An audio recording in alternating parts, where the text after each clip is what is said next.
Yo. Hello. Can you see me? Yeah. Give me one second. Perfect. There we go. How's it going? It's going good. Thank you so much for having me on and everything. Yeah, no Um, problem. uh, how did you want to start it, or like, how does it work? Yeah, we could just go. I am curious, like, I saw that we didn't have any mutuals. How you found the whole thing? Yeah, actually, it was really funny. One of my friends joined, or like he was aware of it, and he told me about it, and he liked it, and he was like, "You should go like it too, in case you win, you can give it to me." And I was Oh, like, sick. "Oh, cool, whatever."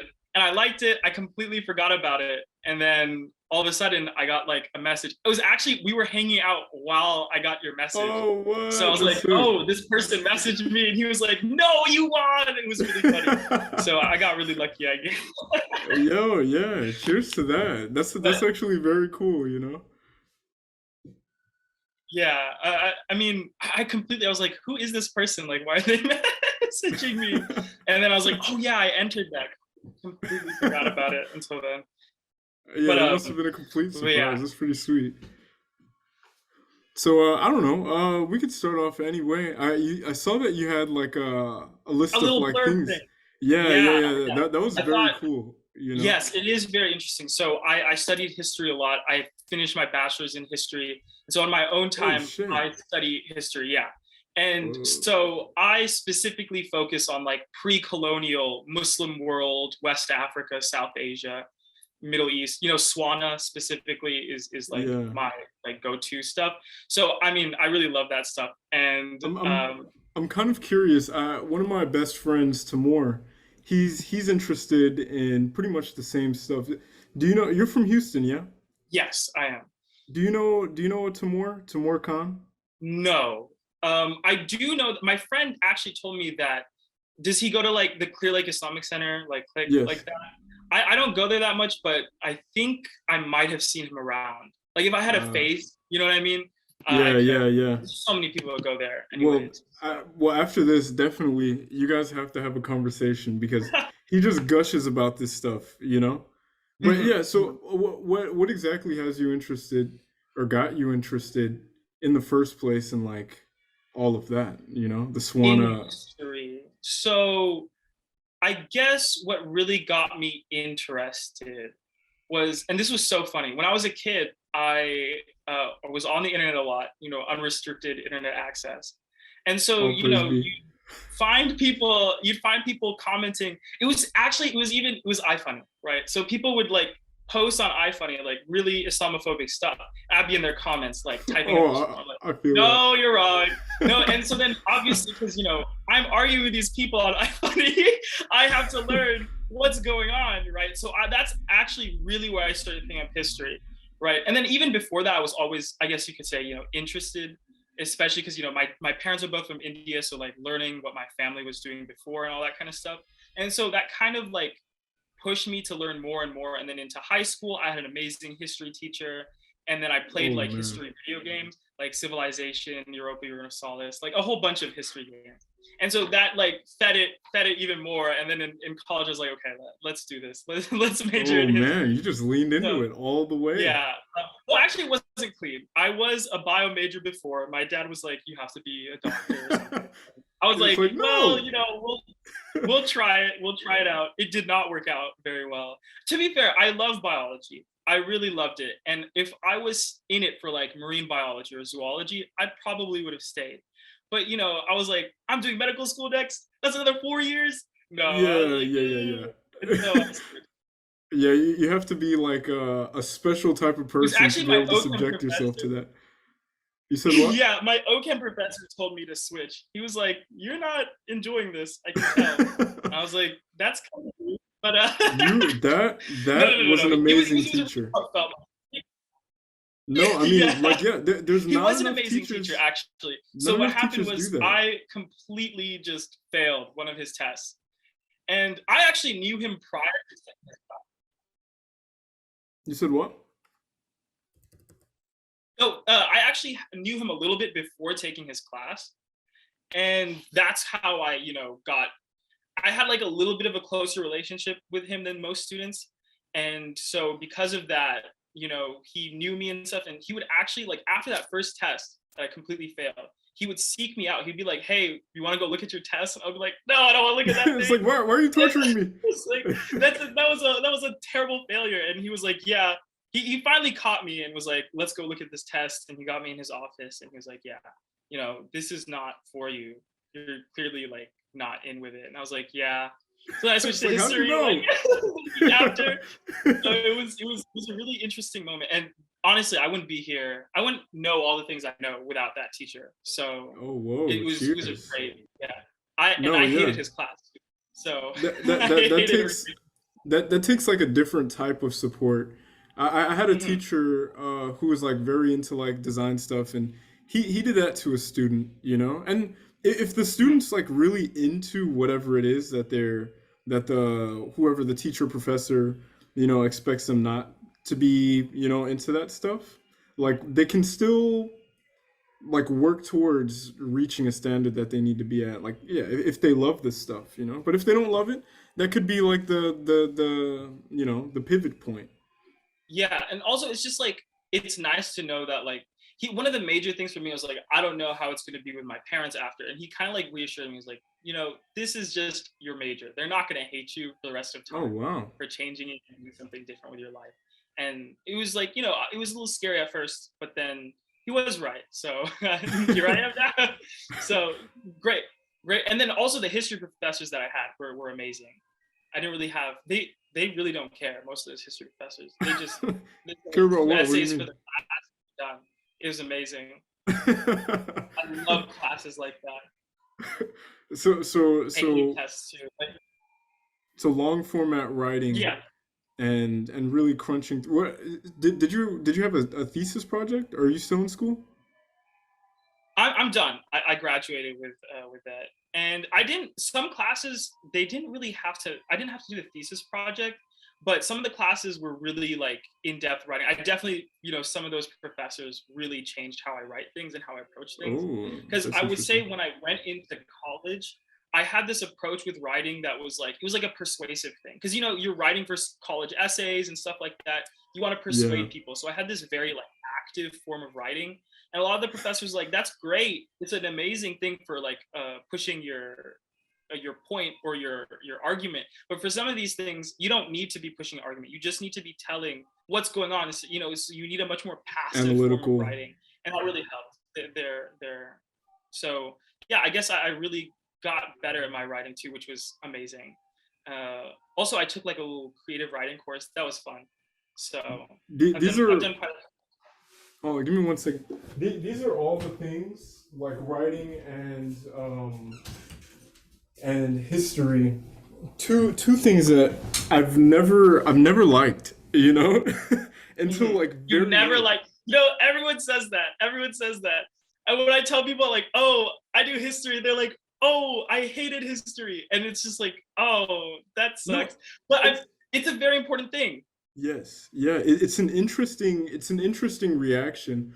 Like a huge question that no one asks is why. Like, why is history very unlikable as a subject? History and science, I think, get the most hate. Yeah. And so for science, it's always like a one of the main things for me about history is it's never like history is everyone. Everyone is history. Right. And it's Everything is never history shown in too. that matter. Right. Yeah, Huh? It's like everything too. everything, right? And so one of the major things, for example, that I think is never even taught, even in like high school, elementary school, or middle school, is like local history, right? You could start with that, and you could take Yes. that so many places, right? Like just for example, learning about the history of LaPorte, learning about the history of Clear Lake, Pasadena, these small places. You could go to these historical sites. They're behind some people's houses, right? And so like very important stuff too that doesn't get talked about, right? And one of the primary reasons I think is because the type of history is being taught. So like when you start learning about local history, you can start questioning certain things. So like you can see why certain communities were put where they were put, and why they constantly like say flood when hurricanes happen. It's because you start to look at you start to learn people start to learn a lot more then people, you can see like with modern Yeah. politics, they're trying to like really change what is taught even in history. So for Oh example, yeah. in Texas, right? We're in Texas. When you're in seventh grade, when you're in middle school, you have to take Texas history, right? And then when you go to like college, you have to do Texas government, you have to do Texas history there as well. And both of those histories, after like, and I'll read things, I'll be like really shocked, but I always assumed I knew kind of what was going on with Texan history. And then when I went back and like learned about it from some class, it genuinely shook me how different it was that it was, created. So for example, Yeah, Texas the as a framing. state separated from Mexico, not because the Texan the rebellions, they didn't want their own like state. They wanted a state where they could practice slavery. That was like the Yeah. key. That's why Texas left Mexico, and Mexico tried to force Texas to abide, because they abolished slavery way earlier than the United States of America, right? And so when the Texans, and actually it was Anglo-Saxon, like, so basically white American like people that were moving over the Texan, the US Mexico border into Texas with their slaves that started this. They were the illegal, they were illegally crossing over and Yeah. setting up their own little plantations and everything. And the Mexican government was like, we need this to stop. It's like, what are you And guys doing? yeah, like why, and then so the Mexican government made it very simple. They were like, you need to convert to Catholicism, you need to be a good Catholic, you have to pay your taxes, and you have to speak our language, which is really funny because now people are like, you have to speak English, right? But they had to speak Spanish, and they had to release their slaves, right? And what ended up happening was they created so many little loopholes. So these people, what they said is like, oh, this is not slavery, this is a 99-year uh, like working indentured servitude thing. 99 Like years? they're Yeah. just working for a set period of time. Like, chill Yeah. And, out. It's not and, forever. and they were able to like, supersede that and everything. And it was like a huge mess. And then finally, Santana like marches on them and he loses, which was a huge, surprise. And then even then, they said that the Mexican government settled the border at the Nueces River, which is really close. That's like just a couple hours from here, right? And a couple hours west from here. But then the U.S. government, once it started supporting the Texan cause, was like, no, the border's at Rio Grande, right? And then they have the Mexican-American War over it. And that was a very interesting war as well. Mm, Um, yeah. so there was actually some regiments in the U.S. Army that switched over to the Mexican side. There was an Irish Catholic regiment that completely switched sides because Catholics were treated so terribly, and still are to some degrees, terribly in the U.S. Right, and I think prior to the war there was some like anti-Catholic like riots that burnt some churches down in New England, it's like Northeast, Oh and wow. that's crazy, right? And a lot of people don't realize like how terrible, because Protestantism was like the US's like main thing. So but yeah, like even Texan history, right? And then also people completely forget that you have Harriet Tubman, for example, was doing the freedom roads all the way up to the north, right? There were even more running through Texas. There were 5 running through Texas, right? Completely, no one knows about them, Yeah. right? And then also like the influence, these freed slaves or these runaway slaves had on, Western culture, like the modern cowboy and everything. A lot of that Oh. is heavily influenced. Yeah, even the music too, right? Oh, there's a lot of black culture that was like the catalyst for a lot of culture that A lot of people know American now. things, yeah. Yeah. And it's just never talked, and it's so much more interesting than like, oh, we want it to be free. I don't know, No, yeah, like and that's that. that's the thing. That's the thing. You hit on a really good point with that because like there lacks, I don't know, the connection to history. History often is like taught in a way that like it's like a random point in time and it's not like relational. You don't know, and no one really Yes. knows how they relate to those things when they start learning about that stuff. Like what you were saying, if it starts out in like a local context, you can kind of see where you are in history and how that timeline works and how Yeah. it feels to be in relation to things. But if it's like what 3,000 years ago this happened, and you're like, Exactly. what does that have to do with me? Right. And then also for those like back like those times in history, you can't really directly connect that to someone. So like if I'm trying to tell someone about something that was happening in the 1300s, right, they're gonna be like, why do I care about that, right? But the main thing is like, what can we learn from that, right? So a lot of the times people are like, oh, this is a memorization game, I need to know. Oh, that's the problem with school. Oh, can you hear me? Yeah, I can hear you. Wait. Yeah. Sorry. But they don't really understand like how you could continuously learn from that, and that's the issue with the school system is because when people are like, oh, they're rewriting history in those classrooms, it's like we're not rewriting it. We're in some ways we're contextualizing it. We're understanding what happened back then and how it plays into major events right now.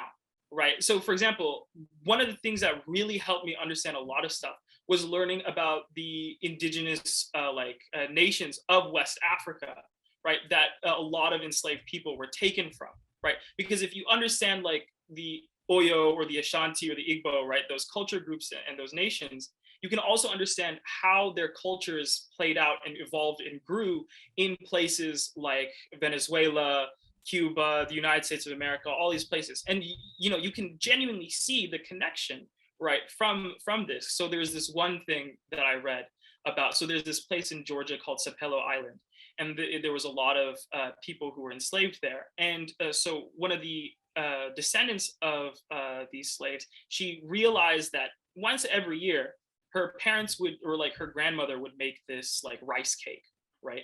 Just like, where's this rice cake coming from, right? Because there wasn't that much, it's not a common thing, rice in American South, right? Eaten, especially turned into a rice cake. So she starts looking and she finds out that her ancestors were taken from West Africa and they would eat this rice cake on Eid, right? And they kept that entire like practice until modern day, right? And so like you can really understand a lot of things. And I guess that's also like, I think in my personal opinion, there's a lot of guilt when teaching about history. Like a lot of Yeah. they really feel like, oh, we've done so, like they want to, instead of like addressing it, they want to push it under the rug, right? But there's better ways to address this because it's not like all white people were doing. That you have abolitionists and people who completely wanted to abolish the race system in the 1800s, like William Garrison, or I forgot his name, but he ran an abolitionist newspaper and specifically platformed Black people and Black women to speak on issues like this, right? And you could teach about them, right? You don't have to teach about like Robert E. Lee or something, but they don't get any, right? Yeah, They yeah. just don't want to talk about these things for literally at this point, from my, it feels like there's no reason. Yeah, It I feels like mean, there's, it's definitely the guilt. The guilt, I mean, it can go away. Like they can hide all of the stuff of the past, but it that the guilt will always come back, and it'll torture. If it doesn't torture a person, it'll torture their descendants until yeah, it has to be addressed. It's like a macro version of like, I don't know, someone refusing to go to therapy who has like trauma. Like yeah. the trauma is going to haunt them in their dreams. It's going to haunt them in like the subconscious. But like it's gonna get to a breaking point. But Mhm. I'm hopeful in that sense. But Yes. with what you were saying about a lot of like the West African stuff, it's funny because the space that I'm working for now, and this is, I guess I'll start off by saying like the thing that got me into history was design, and like it was my interest Oh, that like got me into, architecture? yeah, architecture, Okay. art, things like that. And I was like okay, this is so like connected to everything. And now like I was interested in psychology and whatnot back then, and that goes into like spiritualism and ideas of those things. And now like where I'm working now, I'm working for a guy, and doing like a startup like furniture company, and I'm gonna have to we're gonna have to talk to you like and talk about something, because we're doing a lot of research on how there's like we're trying to bridge, we're trying to do a lot of shit, but we want to reference like African like traditional African designs with like African American designs or African diasporic designs, and Yes. kind of fuse uh, reference points to kind of like make an object that has that same value that objects did in the past, like pre-capitalist. You know, it's like Yeah. So like spiritual furniture kind that, of. lasts more than 3 years probably. Yes, yeah, yeah, exactly, and built upon like culture, all of that stuff. But conversations that we would love to have with you, and we can talk whatever logistics or whatever about, like, Yeah. I don't know, just like research stuff, because like we've been trying to really be intentional with like Mhm. really knowing about our reference points. But yeah, all of that shit got me into history Yeah. and So writing. with West African architecture and designs, I don't know too much about them. So I'm not the best person to really. I might be able to give you some references, but when you're talking about architecture, there's actually a huge interest in West African architecture right now, and it's because it's very very sustainable architecture, right? Oh Especially yeah. if you're talking about like heat management, right? These buildings were made to be like heat sufficient, right?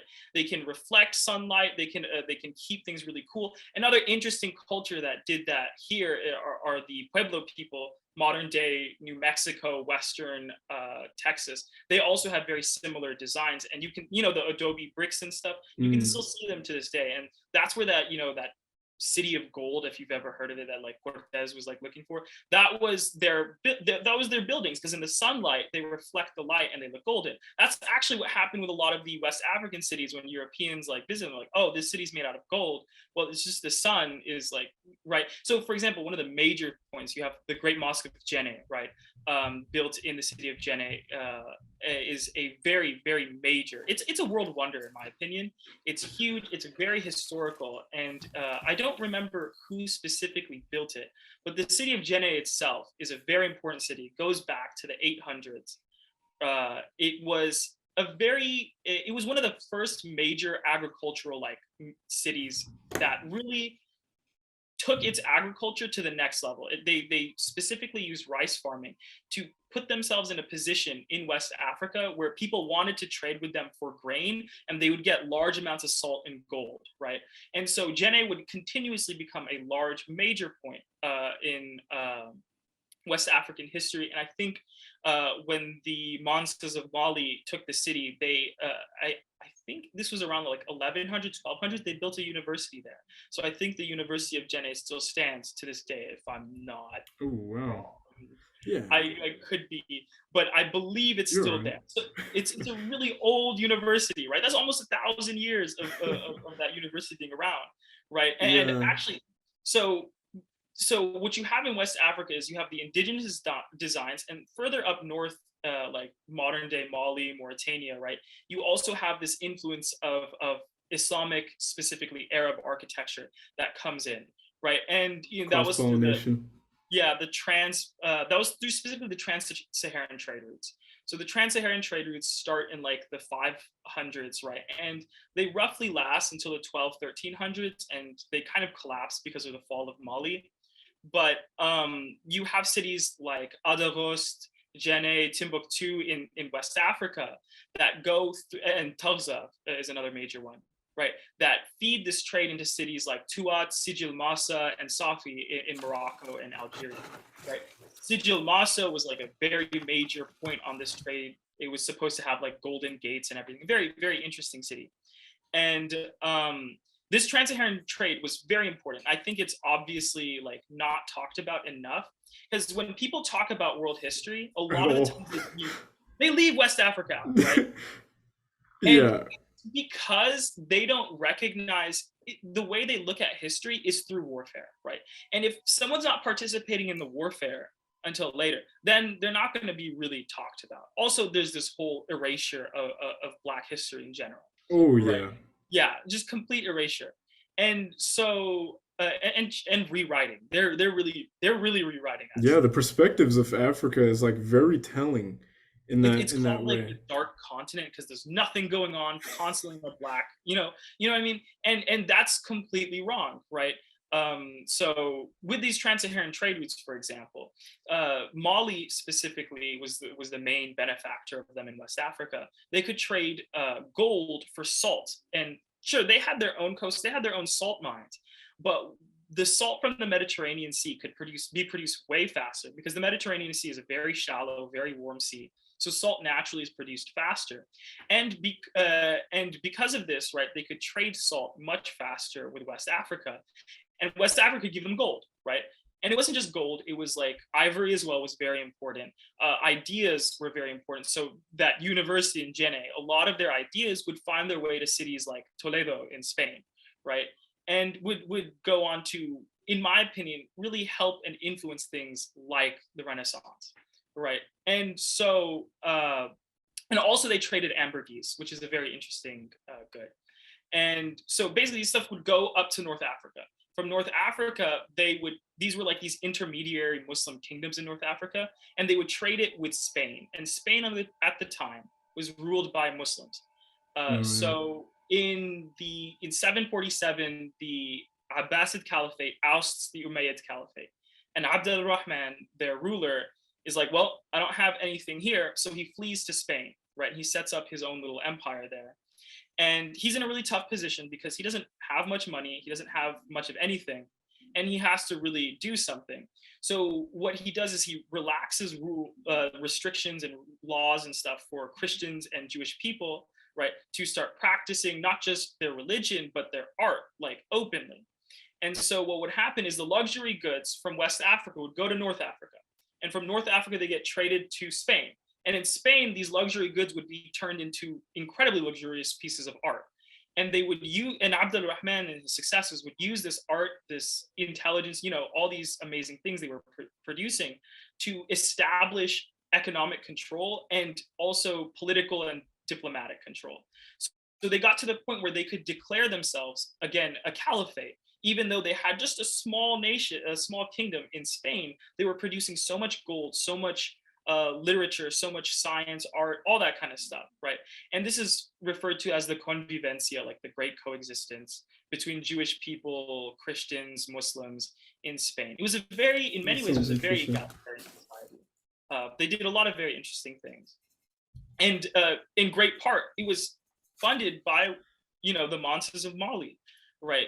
You wouldn't have that kind of stuff without their gold, right? And the way they managed that gold was very interesting. So like the usage of cowrie shells as like a currency so that you can fight inflation from gold rushes. Very interesting things. Also, one of the things that I found out that they did was very interesting was to increase this trade, they would like hold salt mines, like they just completely shut down salt mines to artificially increase demand on salt so they would continue this trade, right? And so like you can these very interesting things, and a lot of people forget like how complex medieval economies really were, but they were something Yes. very interesting, right?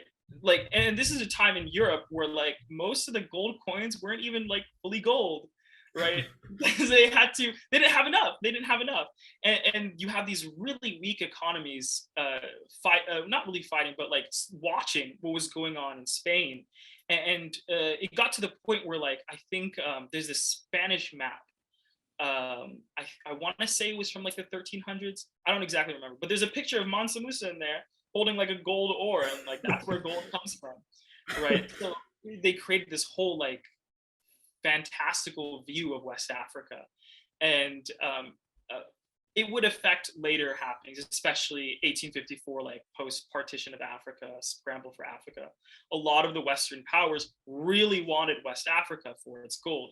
That was, once really big, and that's a whole other like ordeal. But yeah, the art and stuff from this time period, we don't have too much to go by. I know that it's very like a difficult time. There's not too much known in general. Very few writers have their from stuff still around from it. from this time, as in From what this time time, period? so I want to say around like 900, 800, 900s to Uh, like 1200s of West Africa. This history at least in the West, because I'm using Western sources, at least Mm. try, because I have to go through like Google and stuff like that, right? Yeah. And I can't just like go to a library in West Africa. That would be cool. Like go to Nigeria and Oh study man. there, right? And so that's what I was gonna say is like if you really want to understand those designs and stuff, the best bet is to go to those places, right? And see what's going on because it just feels like I don't like even now, like I have to really research not just the books that I'm reading, but the authors that I'm reading to make sure that I'm getting something that's Oh correct. yes. Like, and that was one of the greatest things about history is like it gave me the means, like the understanding, like, oh, I'm not gonna trust this person, right? Because they're essentially like a colonist, like Yeah, writing yeah. about African history. It's like, In Africa, oh, that's the tone you're writing from. yeah, Africa still to this day has a lot, especially West Africa. These like nations like Mali, Mauritania, still have to deal with a lot of like issues from colonization. Oh, that fucked So up everything in a lot of yeah, ways. so it wasn't just like so. If you even look at it economically right now, so most of these nations in West Africa were under French rule. Congress of Berlin, 1854, set these little like boundaries for where European powers could be in Africa, right? And then the scramble for Africa happens, where all these European powers are trying to fill in those little pockets that they were given, right? Completely terrifying, violent, brutal, all that kind of stuff, right? And so then you have 1950s post World War II, 1950s, 1970s, we have the decolonization movements. Ghana is the first major African nation to peacefully separate itself from Britain, I believe. They had a whole referendum and everything. But what happened with France is that they thought that these colonies were always going to be a part of them, right? Especially Algeria. They saw Algeria as French land, right? And this created this huge revolution in Algeria, right? Where they were fighting the French in guerrilla warfare, all kinds of stuff for like almost 20 years. It was very brutal. And so the rest of the colonial powers see this and they're like, yeah, we don't want to deal with that, right? That's why they allowed the British started allowing certain nations to like slip away like that. But the French, they realized, hey, we can't fight another war like this. So what they did was they came to a lot of these West African nations and they said, we give you your independence, but you have to maintain a close relationship between our leadership, and also you have to use the West African franc as your currency. So now all these West African nations, their currency is based off the franc, right? So if the franc Mm. increases in value, their economies increase in value to some degree as well. But it's really not like that. But also France gets full control over their resources. A bit of an So umbilical cord. yeah, it's literally Yeah. it's not even an Can't umbilical attach. cord. It's like a mosquito, right? Yeah. Because Yeah. umbilical cord, at least you're feeding them that this is a Yeah. mosquito, right? Sucking their blood. Just And taking shit. so, for example, and they're benefiting quite. So France, right? We have this recent war with Portugal, with Russia and Ukraine, right? This is very big for Europe because most of the natural gas and oil that feeds into countries like Germany, the UK, Spain, Portugal, especially like these Central European countries like Switzerland, Germany, the Czech Republic, all these nations, they really rely on Russian natural gas and oil. With this war, the Russians are also pressuring Central Europe and Europe at large by cutting off access to this, or at least restricting it, right? So this winter is going to be really tough for these European nations, right? France doesn't have to worry about this because 90% of France's energy comes from uranium and these nuclear power plants. They get their uranium from Mali, Mauritania, and other nations like that, right, in West Africa. That's where all their uranium comes from, and it's 90% of their like. I could be wrong with the exact number, but it's definitely above 75%. And the people in Mali, Mauritania, most of them don't even have electricity, right? So it's a really vile thing they're doing, and they're still doing it. And people look at how bad the U.S. is, right? I think European countries are just as bad. You know what I mean? Oh yeah. Especially when it comes to racism too. They've never in their most of their history had to deal with different groups of people. They spent so long just killing other white. They spent so long killing other Europeans, right? And then, for example, the Syrian refugee crisis. Not even 1% of their population would be Syrian, right? Yet these European nations lost their minds. They lost their minds. in response to it. Like, I think the largest protest in Polish history was against Syrian refugees. And Poland is a nation that's been around for a long time, like 1200s, long time, like, right? Like, in a very long time, they have a long history. And the largest protest in their history is against people of color entering their country. And, I think a lot of people say, oh, they were surprised by having a racist experience with a European. I think, I don't know. Like, they invented a lot of these systems, so it's fair to call them that. And a lot of Europeans, I'll get in. I still get into arguments online. They'll get angry and they'll be like, we're not as bad as the U.S. And I was like, what are you talking about? You're just as bad. And it doesn't matter. Like, lesser of two evils is still evil. Yeah, right? yeah. Like, it's a really nasty outlook some people have. Yeah, I can imagine it's pretty bad over there because, like, there's so much, everyone's so close in proximity to each other, and there's like this natural tendency for these cultures to really hold on to culture, and like we're globalized, Yeah, it's bound to happen. The soup's gonna get all mixed up, Yeah. It's ethno-nationalism is specifically what you're talking about. And actually, Ooh. when the war with Russia and Ukraine broke out, I forget which East African nation it was. I want to say Mozambique, but their ambassador to the UN spoke on how, like, when the Europeans colonized Africa, right? Oh When wait, they not left. to cut you off though. It's gonna end in like 3.5 minutes. Whenever it ends, just jump back into the link, and then we can keep going. Oh, for sure. Okay. But basically, when the Europeans left Africa, they redrew all the borders. And this creates a huge issue with ethnicities, right? Because you have ethnicities that have historically been fighting against each other in the same country. Yeah. This almost fabricates instability in these regions, right? And this African ambassador was saying, again, I think he might have been from Mozambique, was saying that when you guys redrew our borders, instead of fighting wars against each other, we started to negotiate peace for a better future, right?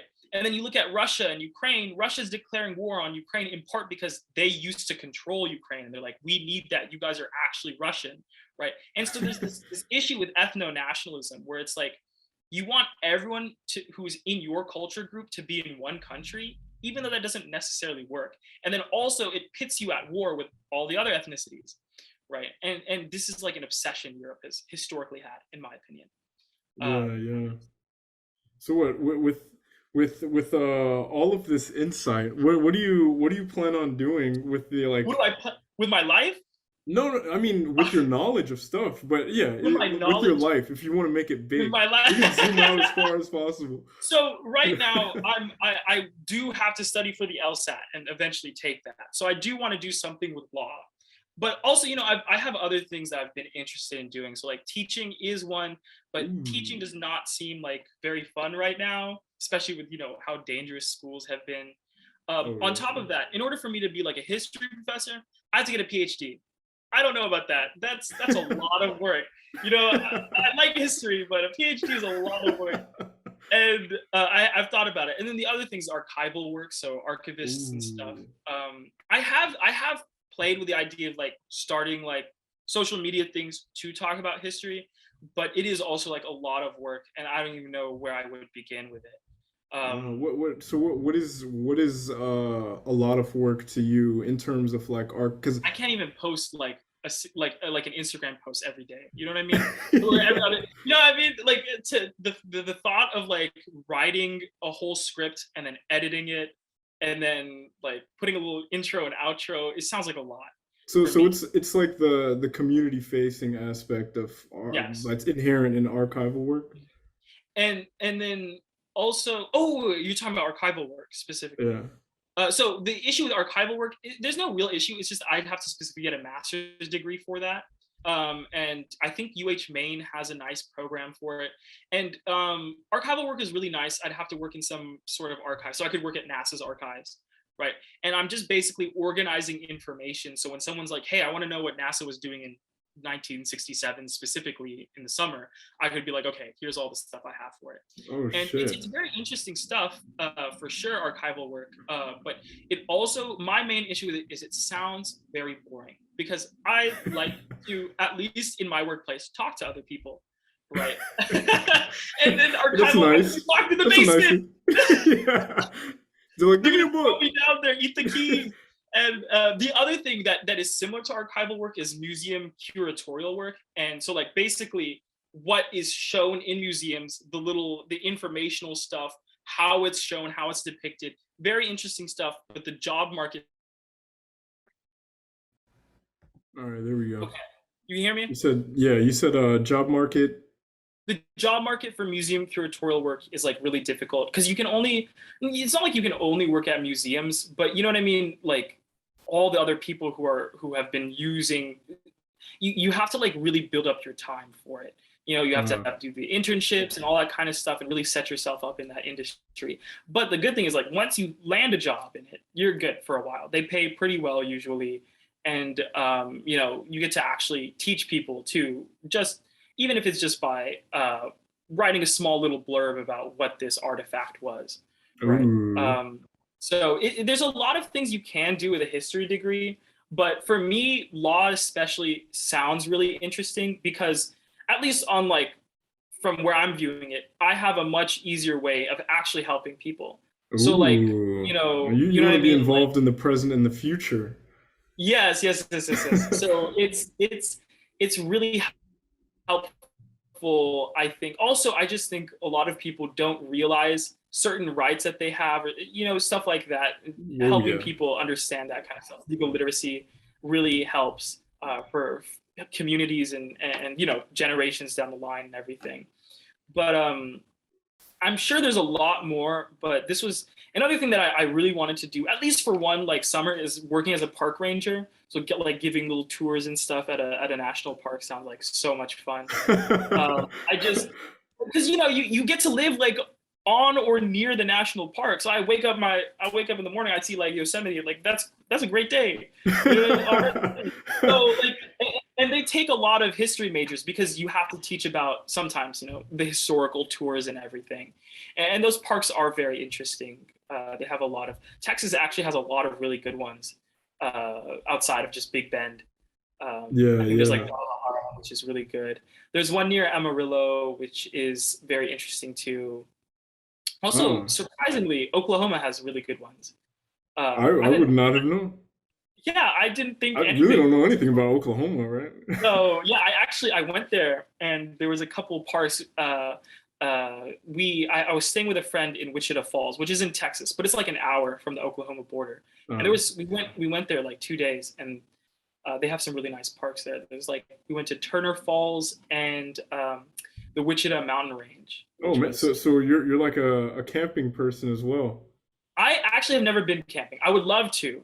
My dad actually, when I told him, "Hey, like, let's go camping," when I was a kid, I'll never forget this. He said, "I didn't move from India for you to want to sleep outside." And I was like, you know, it was just a suggestion, you know. But I do a lot of outdoorsy things. I guess I go fishing a lot. I love fishing. Oh man, fishing is definitely like a wise old person Wise old hobby. person hobby. Yeah, Yeah, a lot of people just when I tell them a this, they're like, lot of "Oh, white so you people do sit that shit around too. for an hour and do nothing." I'm like, "You don't know about fishing.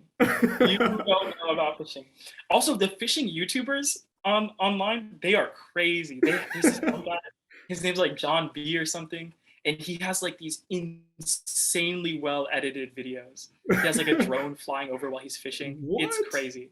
But yeah, Dude, yeah. that's neither here nor there. Really interesting stuff. But like they make there's this one guy, he was absolutely feral though. Like he'd catch something and then he'd like film the entire process of him like killing it and cooking it like right on the beach. And I was like, you're crazy.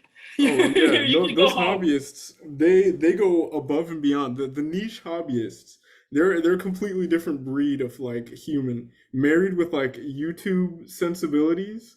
Hmm. Like Oh my God. they're in a field of their own. Yeah. Also, like, you know, on that, like gamers too, they're going crazy. Sometimes I see people that are like, it's, you shouldn't, there's no way you should be this good at the game. You know, like, Yeah, that's that's like not, the most. It's the most interesting thing that I don't know. These games are made up, and there's some motherfucker out there who's extremely good at that shit. Like so, someone was just sitting around making a game, developing it, and they're like, "All right, here it is to the I'm going to world." speed run. You Yeah. said what?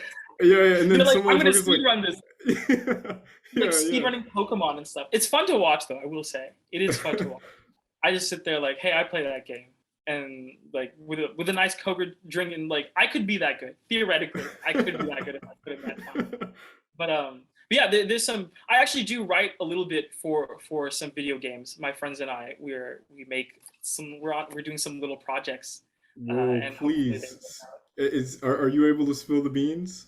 I'm not able to fully spill the beans on, but so I work with Argonaut Studios. It's run by my. He actually wanted. He's the friend who wanted to be on here. Oh, Talk to you. Yeah, he's a what's your very friend's interesting name? guy. His name's Yasser. I don't know if you. Yasser. I think I'm familiar. He's like, I was gonna say he's tall, but like I'm short, so everyone's kind of tall to me. But like, uh, he initially started the game. They were working on a project, and we kind of put it away for now because we wanted to like build up our portfolio before we tackle something that big. We're working on like a little spooky indie horror game kind of a thing. It's like a 2D game with a little map. You're two characters that are stuck in the school, right? And the school gets like cursed, and everyone gets turned into like zombies and stuff. And you have to basically break out and like end the curse, kind of a deal. It's really interesting, Ah, and it came from like a little one shot we did a long time ago. what do you mean So that one was fun. shot? What does that One mean? shot. I do a lot of nerdy things too in general. So I play a lot of Dungeons and Dragons, Oh, and hell a yeah. one shot is like when you play D&D, and it's like one story that resolves itself in like one session. So like 1 3 4 hour game, and you're done, right? And so As I opposed think to, I know they as can go on opposed for a to like a long long time. campaign that can last a couple weeks or months or years, Oh shit. right? So So that's rare. Is that like a it's preferred thing? Oh, the one shot kind of system. Yeah, it's preferred for some people, Okay, right? But okay. some people they want to like make a character and watch this character grow over time. And Okay, so okay. the preferred is like the genuine like normal campaign setting. I've run campaigns that have lasted 2 years. I think 2 years is the longest I've ever had one last. And Holy. then again, one shots is like one day we all make a new character and we sit down and do something weird. And I think I usually do them like when someone can't show up and we're like, well, everyone's here, so we might as well, do something else. And I think it was like Yeah. Halloween. I was like, I want to do something funny. And I was like, So, okay, guys, you're in high school. And everyone gets turned. I think the main thing is like all the teachers also turn into these grotesque monsters. so Very how interesting stuff. does so I'm assuming you're like kind of in the writing aspect of like Yes, I developing the story and whatnot. Mhm. So I write the main character dialogue, so what the bosses will say, what the characters will say back to the bosses, right? But it's also like cute stuff, like, so for example, they interact with a trash can and the trash can says like, oh, it's a trash can. So I write like all the small things and a lot of the larger things. And that's all I'm doing right now. I want to try and start learning how to do music on like the little studios and stuff That is online. a huge undertaking. It is a To huge undertaking, but like the No, no, 64 bit. not the music aspect, but Oh, like what you're already doing with the writing. So oh, like, yeah, yes, that's a it is a lot. lot. So credit, all credit. Thank you, thank you. Thank you. I've had a lot of fun with it too because I could just make them say anything. Like I have so much power.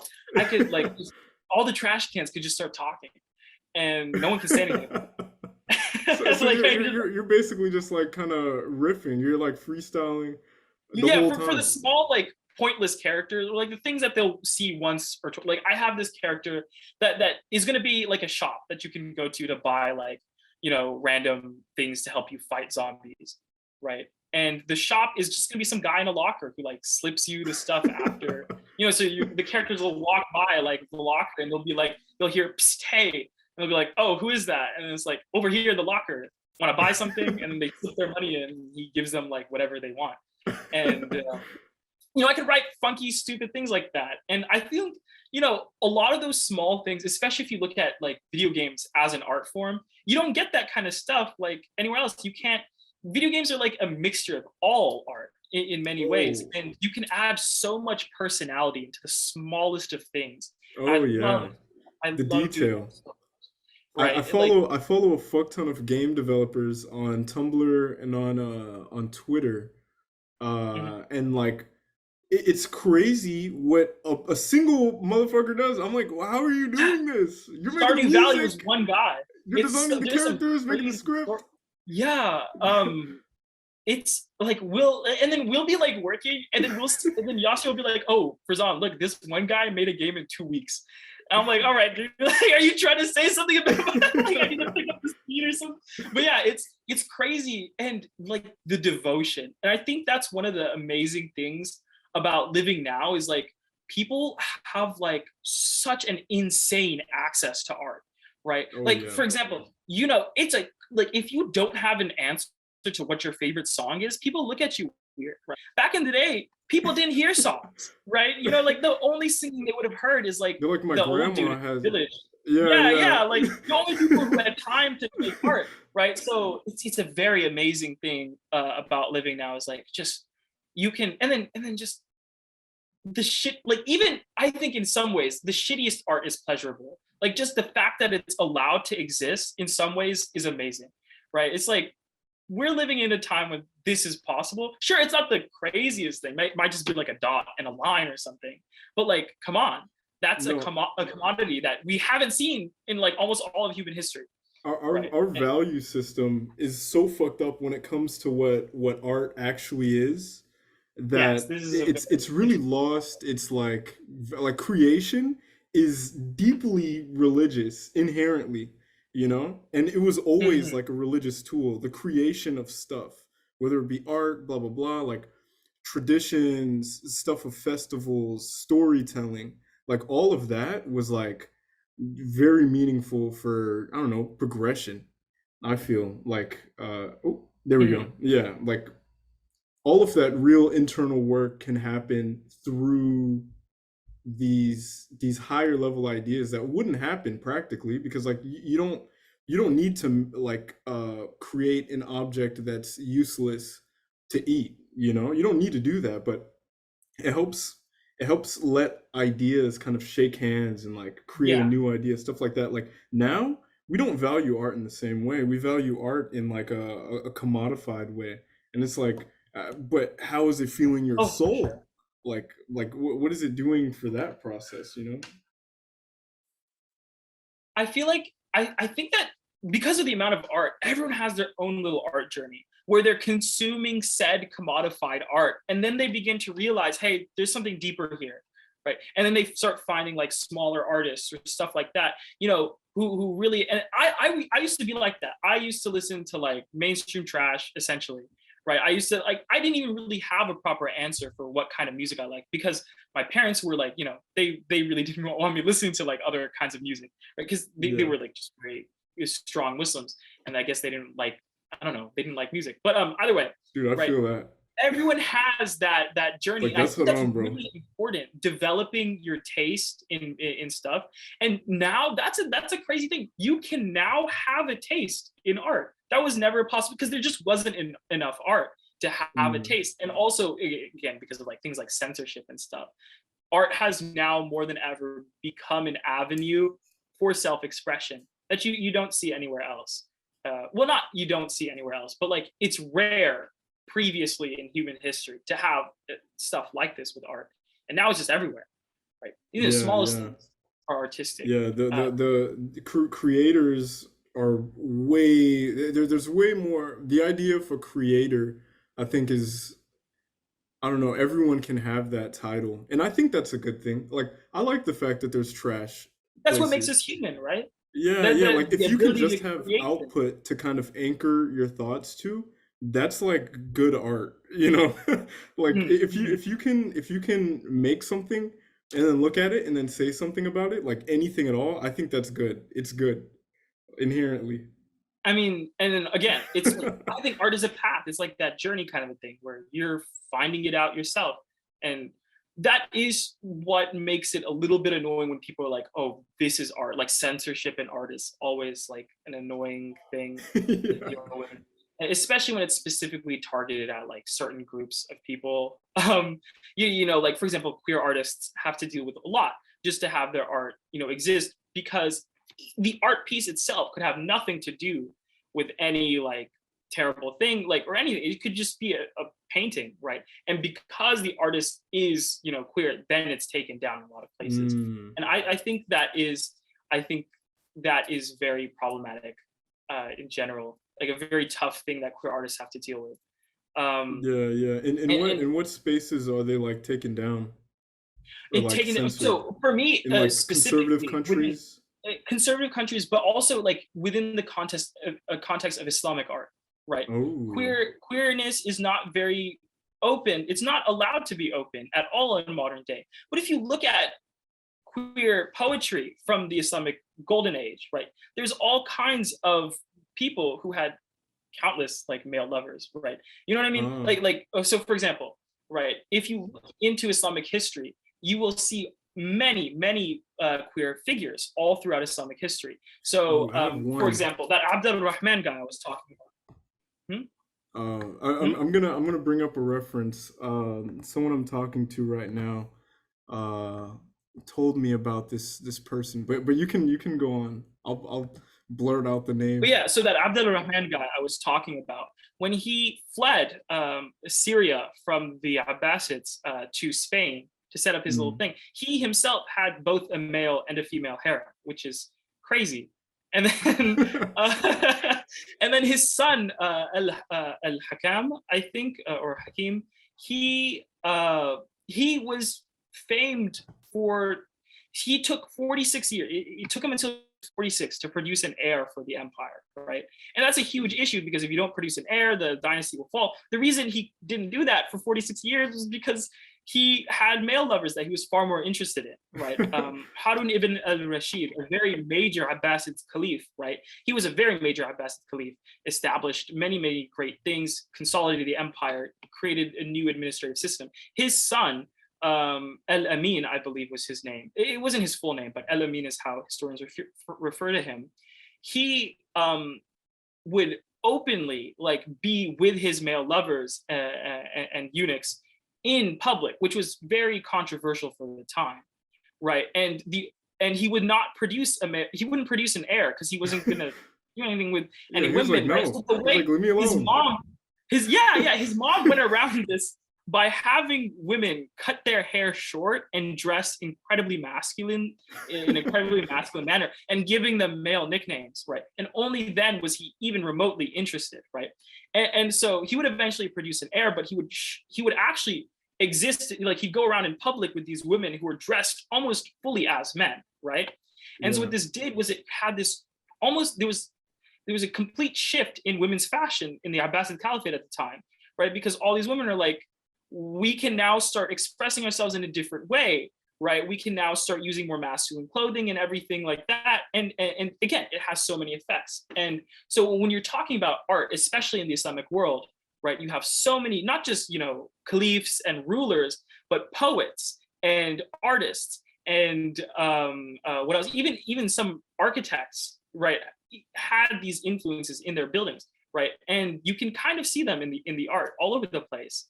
And some of those, they were talking about their male lovers very open, right?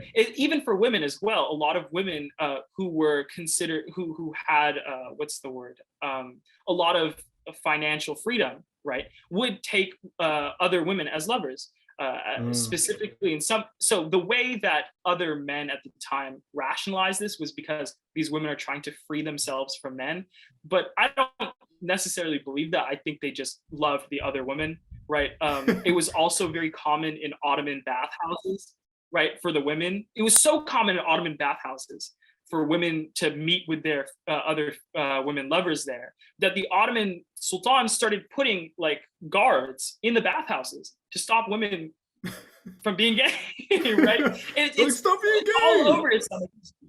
Yeah, it's all over Islamic history. And so the issue that a lot of queer Islamic artists, I follow a lot of them, have is that, like, we can't like openly talk about certain things in our own communities, So right? And that creates a huge issue, right, of like self-expression, right? It yeah, just also because it exists. Yeah, exists, right? yeah. You can't suppress that. You can't erase that aspect of history Mhm. because like everything you're saying shows like references in the past of The one term that I found is mukanath, for like Okay. kind of like gender fluid or non-binary. Yes. I'm not too familiar with the word, but I do know that in each culture, all over the place, you have different words for gender and how it works and everything. Because I Yeah, think one of the major things to understand about gender specifically, outside of sexuality, gender, is that um, it is a construct created by their society. So male, female, the even what we define as masculinity, femininity in modern day is completely different than what they had like even last century, right? Completely different, right? And yeah, so when you're talking, so you have these words and entire languages that don't even use genders really in places like Africa, in Iran, and in India as well. And I think especially with gender, so like India has had, I believe they're called the Hijra community, northwestern India, modern day Punjab region, close to the border with Pakistan. There's a community, the Hijra people, who are trans, and they're trans women that have existed. This community has existed for all the way prior to colonial times, right? And they're still around. yeah, And so they take in young trans youth and educate them and teach them, and they have their own community that is even revered amongst the local Hindu practitioners, and they're sought after as like religious guides for some. And one of the main reasons that you have these things changing, right, because now it's a lot tougher for them, right, is because of the post-colonization thing. So a lot of yeah. these There's a places, lot of they didn't really have uh, anti-queer legislation, I guess you could say, like where like gay people or trans people were like not prohibited to be in public, right? They didn't have these kinds of rules or laws until after colonization. Actually, the Europeans put these into place. So one of the amazing examples of this in 1858, the Ottoman Empire didn't like abolish completely, like decriminalize homosexuality, but they made it to the point where like if you can't see it, like the government can't see it, then it's fine, right? As long as you aren't having sex in public, which is considered an indecent act anyways, you're completely fine. And so it became like this open secret kind of policy, right? At the same time in 1858, if you were caught as being queer in any way, shape, or form in Britain, you were sentenced to death, right? And so you get this complete reversal where the colonial powers kind of put this into the Muslim world, and this yeah, also elicited a response. So all the most of the Muslim world was colonized incredibly quickly, right? Very fast. You're talking within the space of 150 years. There's only a handful of Muslim nations that are free from European rule. And what this essentially did was it had this kind of conservative response from Muslim communities where they were like, why are we falling apart, right? What's happened to our civilization? And they specifically turn and they have their scapegoat communities. And they say it's because we've strayed from the path of God. And in mm, actuality, you know what I mean? Like nothing has like, it's not their own actions that have done this, it's the actions of these European powers that are yeah, consistently doing exactly. this. And actually, even until modern day, European powers have been doing this. Well, Western powers have been doing this. So one of the pretexts for the invasion of Iraq and Afghanistan by the US military was to support queer people in those places. This was an actual thing in American history. But you look at that same time, queer people were like same sex marriage wasn't even fully legalized, right? When they declared these wars in the US, right? So it's just it's coming from this, it puts us in a really tough position because then these Muslim communities can be like, oh, you're not even really Muslim, you're not even from our community, you are a product of colonization and American Mm, intervention, when their hate usually is the real product of that, right? yeah, And yeah. yes, there are issues within the religion, within these communities that do need to be solved, but you can't even get to those issues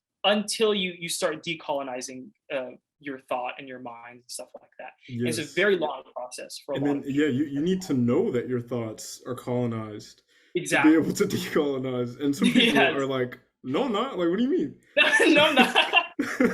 It's very interesting stuff, definitely with that. And I feel like there's a lot of art because in general, I'm not, Do you have any favorites or like any cultural favorites. favorites So in I general, do high have, level? there's this comic book that's being made. Huh? Like general high level Sorry, favorites. queer favorite queer artists, Yeah. high level favorites. Or So, cultures, just throw them at me. oh, for art in general. Yeah. Are you okay? So one of the first major ones that I think is very interesting to look at is the one we've been talking about, Andalusian culture and art. Very interesting. You can see motifs, Christian Jewish motifs, alongside Islamic motifs and art styles.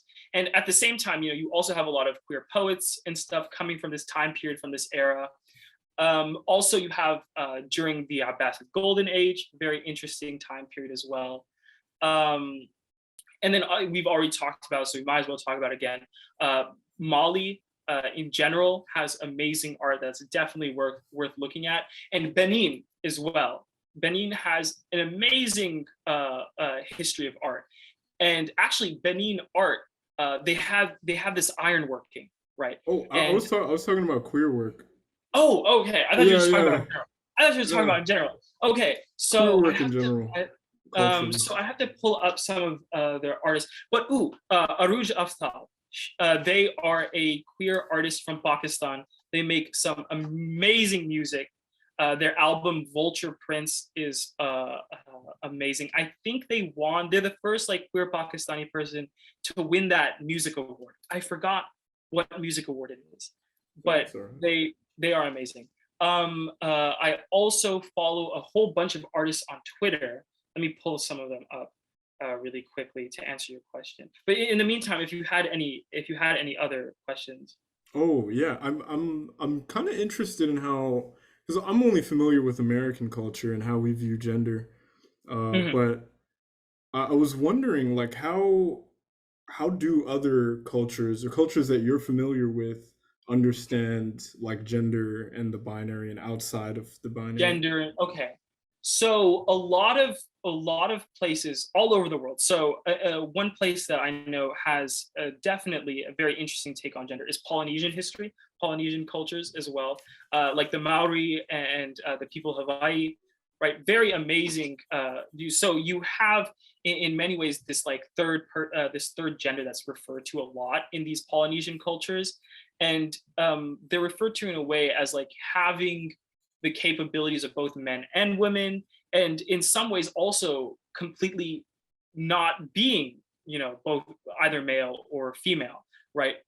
And then also when you look at what it is to be male or female in these cultures in general, very different from European ideas. And one of the best ways you can really understand this is the ideas that we have of male and female come from European stuff. And that specifically comes from agrarian societies where you have Mm, men working in the fields and women at home, right? And that's where that eventually evolves from, right? A lot of these ideas. So when you look at a culture that doesn't have that, right, that isn't rooting from these agrarian societies and stuff, you can also see some very interesting stuff going on with gender there. So I think also in a lot of places in sub-Saharan Africa, which is a huge, you're talking about West Africa, East Africa, Central Africa, right?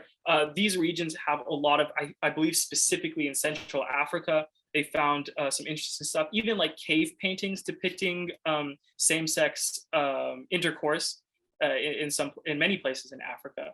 And a lot of this stuff is also on the cutting edge of history, because for the first time, a lot of these in Western, not Western, but in academia in general, the actual people from these nations, so like actual Indian archaeologists and historians, actual Nigerian archaeologists and historians, they're going into their own history and stuff, and finally getting to talk about it in a way that centers themselves and their countries and their histories, right? And you don't see that because remember, prior to this, it was like Europeans who were writing this stuff down because they heard it from somewhere else and then recontextualizing it. So a lot of this stuff is coming out as we continue. Um, mm. okay, here, Nabi H Ali, they are amazing. They make Tamil art, so South India, right? They are Tamil, I believe. Um, Very interesting person. Their art is great. Ibon, I believe. Hmm. I'd have to like give you their Twitter ads. Like I Oh don't know yeah, if these are their like yeah, I you could think I'll dump like them. message you some of them, right? But I think a great place to start. Oh, and there's Arlo Parks. they aren't really, I think they're Nigerian, but they were raised in the UK. So Mm. they're also amazing musician, do amazing stuff as well. And honestly, I'm still like learning more about your art too. Like I'm still finding new stuff all the time that, just and one of the things that's really good about just looking at small artists in general is because like you get really good art from them. Like because they don't have to worry, like they're trying to express themselves almost all the time. So it, Yeah. yeah, like they're just trying to, right? And it's so hard to. So their art is really amazing. Um, Yeah. And that's what I kind of appreciate and kind of admire is that like self-expression outside of what people were kind of just like what their gender identity is. I feel like that's like a huge, how you perceive yourself and how you perceive others definitely affects what your subconscious is doing and what you're projecting onto like a piece of paper right. or in I never music and really all of thought that about it like stuff. that. Yeah, so it's Yeah. it's super it's super cool what can come from, someone like who's really diving into like that stuff. I feel like it's definitely not looked at in general.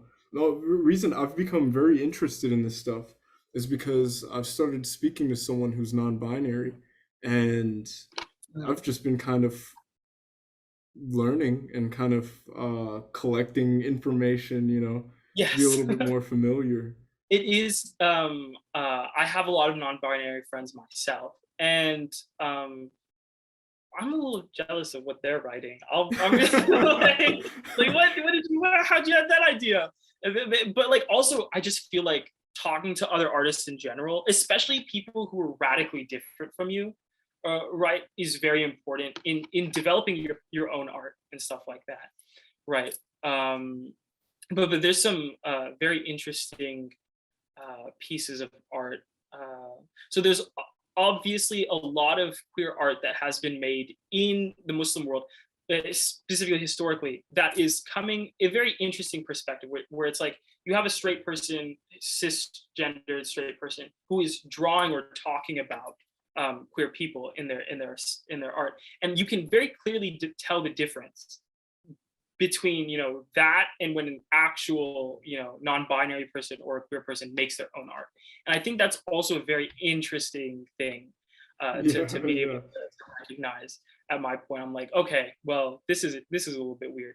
But uh, there's a lot of Sufi poets, right, that where all their poetry is just talking about this other guy. I believe he's Rumi. Uh, uh, Oh, I've heard of. RUMI. Let me honestly, let me like, because I have a computer right here.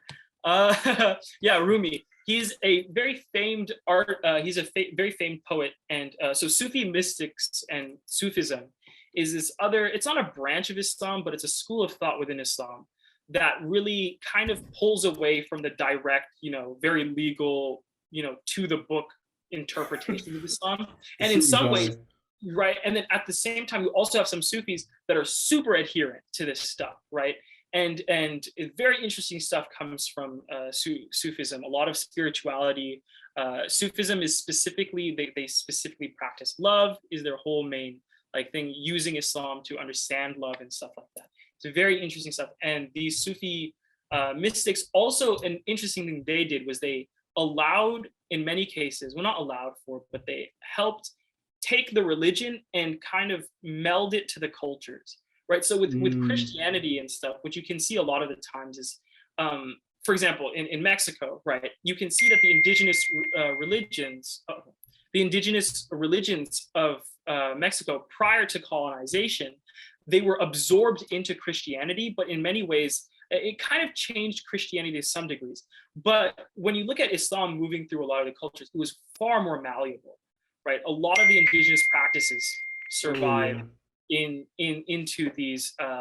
into Islam, especially in places like South Asia, right? Yeah. And one of the major things was like how easily the Quran was able to be translated into other languages.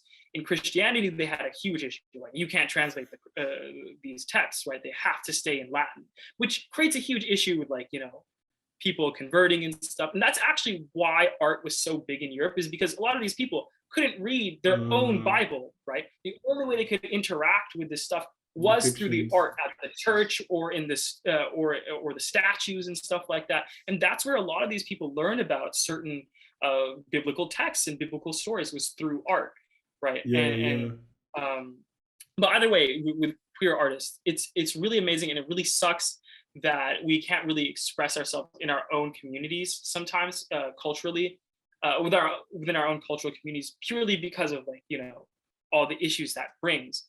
And hopefully, as things change, it gets better, Oh right? yeah. But I'm really I'm exciting. definitely a firm believer that that change will happen. Mostly because like spiritualism in general, like the proto monotheist kind of like ideas are very like I don't know. I feel like they're very open to the stuff of being human. You know, Mhm. it was very accepting. You know,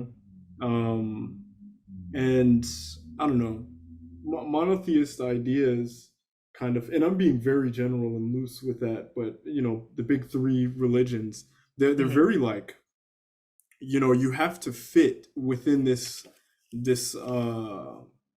ideal, you know, and it's like it It's very starts to constricting. kind of what's that? It's constricting. Yeah, yeah, exactly. Because it starts to kind of become less about being a good person and more about being like an ideal person in Yeah. the way that it's been delivered, you Yeah. know? In And it's some ways, it feels like, you have to change yourself for God, but it's like, yes. He created me like this. So it's like, I don't know. It's a little strange why He would do Yeah. that. But either way, yeah, with spirituality also, actually, really interestingly, I this was a shock to me when I found out about it. A lot of the times, spirituality was in coexistence fully with some of these religions. So, for example, the kings and sultans of the medieval era, sure, they'd be religious, but whenever it came down to, like, hey, I'm scared about something, they'd Someone go to their personally. astrologist. They'd go to Oh their yeah. astrologist, and the astrologist would go look up at the stars and be like, okay, well, this thing isn't, the moon is in, like, Virgo or something, so you have to be careful eating this on Saturday night. And they'd be like, Mm. okay, cool. And they fully followed it. They revere, in some ways, they feared their astrologist's words more than God's words, right? Which is very interesting to understand, and weird to, like, fit into my mind, because now there's a complete separation of the two. Yeah. Yeah. And that's just talking about spirituality in terms of, like, this what is it called, like, with the whole, like, the star charts and everything. Yeah, yeah. There's other forms, is what I'm trying to say, of spirituality No, outside I of know that. exactly A lot what of you're people talking just think about. it's just that. There's way more. Yeah, I think it's just kind of like that relationship with natural things in like a spiritual way, you know, and whether that be Yeah. natural things or being like early perceptions of like I don't know, mental disorders and things like that, or and like I don't know, it was so good, you know, and what you're talking about, that marriage between the two is like the ideal. That's like chef's kiss, you know, like Just if you kids. have both, you know, like You can. It's just, I think it's like, oh, if you can't have both, because the funny thing is, though, is with the hardcore religions, the Judeo-Christian religions, when spirituality is talked about, it's almost as if it's spoken as a threat to the yes. Judeo-Christian religion. That is the problem with Judeo-Christianity, is because it's like it's more about it's like another form of colonization. Like it can't exist with another culture, Another with form of another colonization. yeah, yeah. It can't Yeah. exist with that, or else you know it'll be at odds. It might get stomped out. You know, it's not okay with that. It's also just freedom for people to really choose. That's what spirituality really is. I guess, especially in modern day, it's a complete freedom to choose and really control your own destiny. And that's why I think a lot of people really enjoy it more than, say, the Judeo-Christian religions, because it's like, I can take these things and choose what I want to find meaning in, right? And you can't necessarily do that with a lot of these religions. You have to, like, because there's so much. You have to follow everything. And Yeah, yeah, it yeah. looks So like we we're have. yeah, yeah. We're running out of time, so we could wrap up. This is very cool, This was very amazing. insightful. Yes, I'm so. Thank you again for for the honor of being on your little, is it a YouTube video, right?